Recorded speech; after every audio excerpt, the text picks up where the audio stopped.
শরীরের অঙ্গ প্রত্যঙ্গ বিক্রি করা হারাম, শরীরের অঙ্গ প্রত্যঙ্গ বিক্রি করা হারাম। আজকাল মানে কেউ কিডনি বিক্রি করছে বা শরীরের অঙ্গপত্র, আজকের মডার্ন যুগে বিভিন্ন জিনিসের পার্টস এক্সচেঞ্জ করা হচ্ছে এবং অর্থ উপার্জনের জন্য করা হচ্ছে। আবার কাউকে বাধ্য করে, চুরি করে, শোষণ করে কাউরির কিডনি বিক্রি করা হচ্ছে।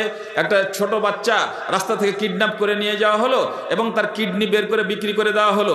তা নিজের অঙ্গ প্রত্যঙ্গ বিক্রি করা কিংবা অন্য কোনো মানুষের অঙ্গ প্রত্যঙ্গ বিক্রি করা দুটোই হারাম, দুটোই হারাম। আল্লাহ রাব্বুল আলামিন মানুষকে সৃষ্টি করেছেন এবং মানুষের অঙ্গ প্রত্যঙ্গ, জি 700 টাকা একটা পাতা আছে বললেন, ভাদু থেকে আর কি দান করলো, ও আপনার দোয়া করতে, যেই দান করেছে 700 টাকা দান করেছে, আল্লাহ তুমি তার মনের ইচ্ছা পূরণ করো এবং তার রুজি রোজগার বরকত দাও, আল্লাহুম্মা সাল্লি আলাইহি ওয়া বারিক আলাইহি। তাহলে আমরা বলছিলাম যে শরীরের কোনো অঙ্গ প্রত্যঙ্গ এটা নিছক আল্লাহর সৃষ্টি। আল্লাহ কাউকে বিক্রি করার অনুমতি দেয়নি। আপনি নিজেরটা বিক্রি করেন তাও, কিংবা অন্যেরটা জবরদস্তি কিডন্যাপ করে ছিনতাই করে বিক্রি করেন তবুও, সেটা দুটোর মধ্যে কোনোটাই চলবে না।